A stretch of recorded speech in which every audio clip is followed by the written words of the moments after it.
After decades of civil war in Southern Sudan, the return of peace is allowing health workers to strengthen their fight against guinea worm disease. Guinea worm is contracted by drinking contaminated water. The worms grow in the body for about a year, then emerge slowly for weeks through painful skin blisters that incapacitate and sometimes cripple its victims. People infected with guinea worm spread the disease when they immerse their blisters in water and allow the worm to contaminate it with new larvae, continuing its life cycle.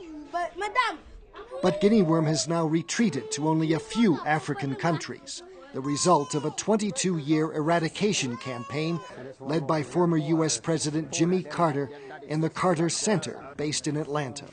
It was a horrible disease, almost indescribably bad. It was an ancient disease. It didn't seem to have any solution, and so it was almost an insurmountable problem.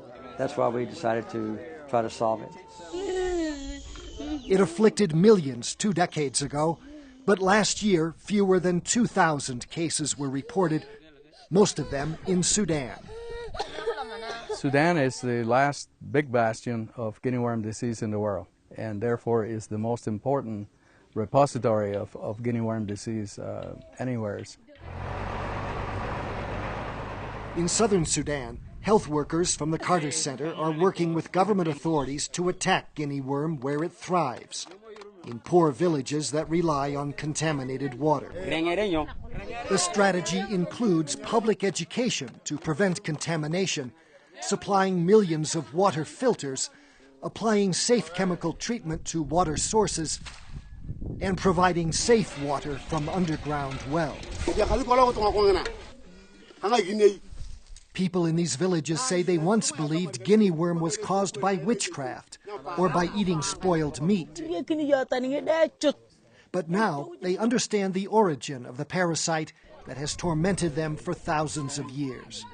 And once you train these men, then you can come and get with them. Communities are cooperating with health authorities to isolate the disease, breaking the life cycle of the guinea worm and driving it to extinction. I'm absolutely confident that guinea worm will be eradicated. The only question is how soon. And we are racing against time in Southern Sudan, especially in the fear that there might be some other outbreak of ethnic tension, violence, etc., that might compromise things. And I have to emphasize the reason we are working to eradicate this thing in the first place is that if you leave one worm, there's the potential for the entire thing to come back, because one person contaminating the village water supply contaminates it for everybody who uses that water supply.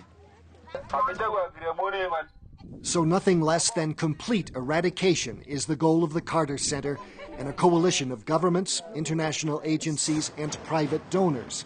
And if this progress continues, in a few years, guinea worm is likely to make its last stand here in Southern Sudan.